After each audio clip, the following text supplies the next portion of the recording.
Welcome to another how-to HawkEye video. In this one we're going to look at reporting nitrogen use to regional councils for dairy farmers.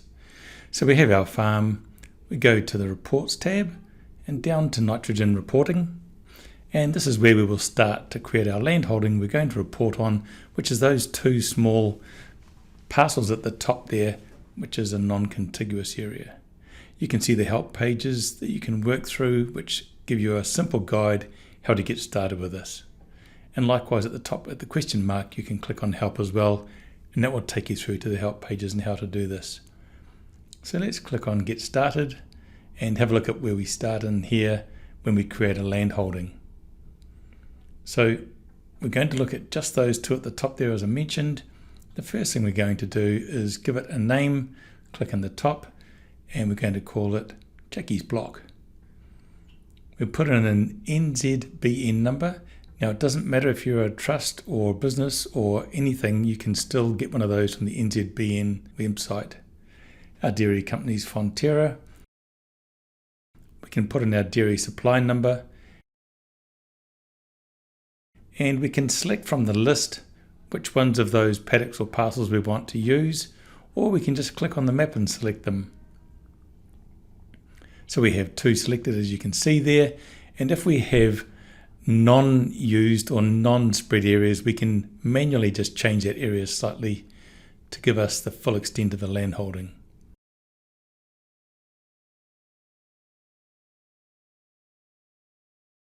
Okay, now we've saved our land holding, which is our start point. So we click on that. That takes us into where we're going to create or start to create the report that we're going to use. Once again, when you click on the help, it'll take you through to how you create land categories. So we can see at the top right there, you can edit that land holding at any stage just to get your details correct. So let's go back and create our new report. So the first thing is selecting your reporting year. Put in the user details, your first name, surname, etc. and contact details as well. These are all editable at a later stage should you need to.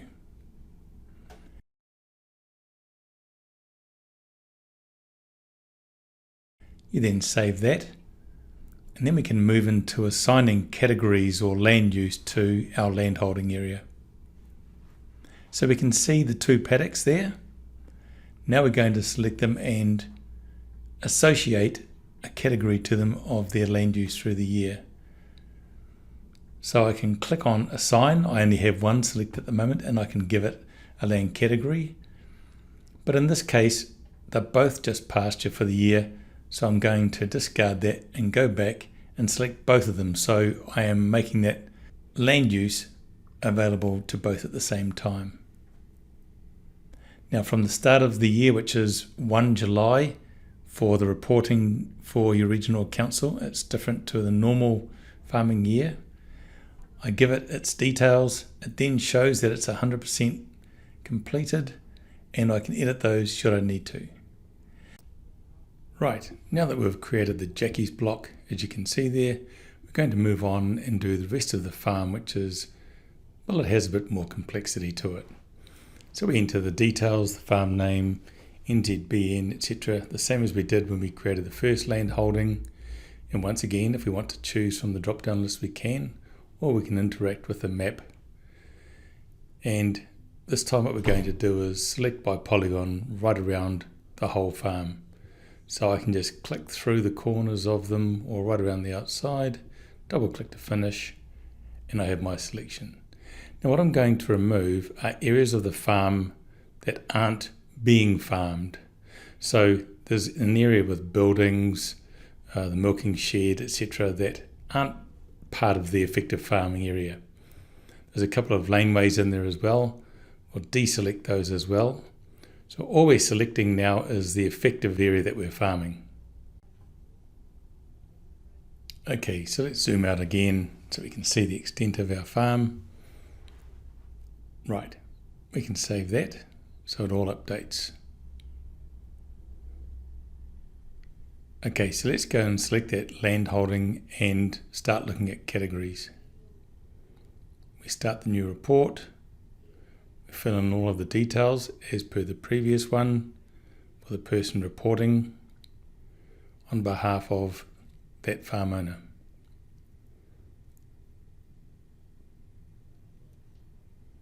Great, we'll save that and have a look what we're left with.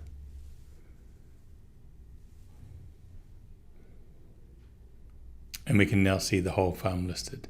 Now note at the top there, those help question marks. Remember, they give you the help in the area that you're working in, as well as the other pages that are related to in reporting. So what we're going to do now is just select a couple of paddocks, and we're going to assign a category to those paddocks. And in this case, just to show an example, we're going to make these a grazed harvest crop for the whole year. This is just so we can see a little bit later on in the calendar view what these things look like. Okay, those are 100% done, those two paddocks for the year. So we'll deselect those. And what we're going to do now is select a silage paddock. So this is a little bit different to the others. We're going to select the land category and make it grazed pasture for the first part of the reporting year. But what we're going to do is it's only grazed until, as we can see here, the start of November. Then we're going to add another category, and this one will be ungrazed. So this is when the grass is growing that we're going to do our silage cuts from, and we're going to do 2 of them. So this one will be until the middle of February, and last of all we're going to add another one until the end of the reporting year, which will go back to grazed pasture. So we're grazing, then we're putting it aside for silage, then we're grazing again. We can put a note in if we want to, what that particular ungraze was about, and we can save it. Great, so that's that paddock done as well for the year. We can click on that one and just double check, and you can see those 3 categories there with the time that they have set aside for each of those categories. So we're going to select all of our farm again and just deselect the ones that we've already categorized, because now we're going to put the rest of it into grazed pasture for the whole year. So we click on assign, we're going to click grazed pasture for the whole year, and we go save. Now you can use filters to narrow down your selection searches as well.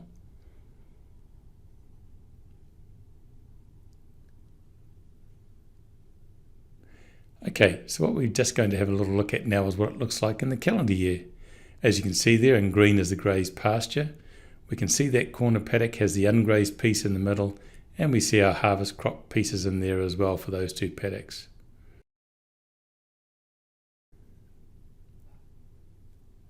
And we'll just go back. You have the option to edit your reporting year inside there as well, so you have complete control over getting all of this information right before you get in there. So now we've gone into edit landholding again, and we're going to just add up the areas of those pieces and add them into that total area of our farm. So they don't have to be drawn, and they're the areas that we're not actually farming in there. Once we've created our background information, we want to run the report that we're going to send to the council. So we can see our land holding there circled, and just a reminder, we can create a new annual report and we can edit any of the land holding information from that front end there. We can also access any help articles around nitrogen reporting. And from that little menu drop down there, you can see we can edit the reporting year if there's anything we need to update, or we can print a full report to a PDF. Now this takes a couple of seconds to build, so please be patient. We can then save that PDF to a place that we know we can retrieve it from. We'll just open this one and have a look at an example of what they look like. So you can see it's a full report with some graphics of what the land holding is, the nitrogen data that will be reported through, and the different products and percentages of nitrogen in them that you've spread, and also the sales data, particularly if you're a Ravensdown customer, that will be populated. You can also see the different areas of the land holding with the different categories that you have classified them as. So let's click into the land holding now and have a look what information we have in here. So we can print the table or the full report from inside there as well, and we can download to a CSV or other full report at a later stage. But let's have a look at that first one. Once again, we'll download it to a place where we can retrieve it. Let's just click and open it. And you can see really it is just a hard copy or a PDF of the information of the different categories for the different areas of your farm with the date ranges that you have inside that table there. Now we can click on the calendar view and just review what we have already categorized for our farm. Once again, we can export this information in different formats or print it out. So let's click on Generate Report.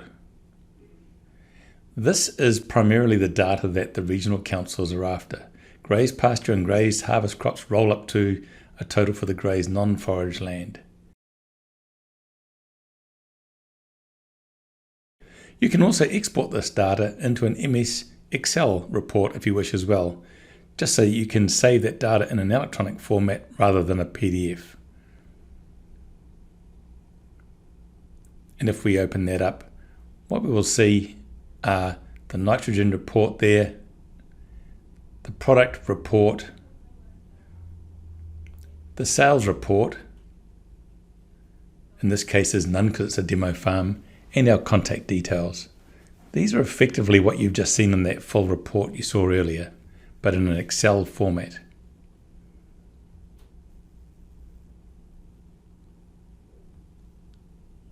So if we now print the nitrogen report, save it again, and open up the PDF, you'll see it is just a PDF of that page of the report. This is primarily the data along with your applications and products that is going to be used by the council.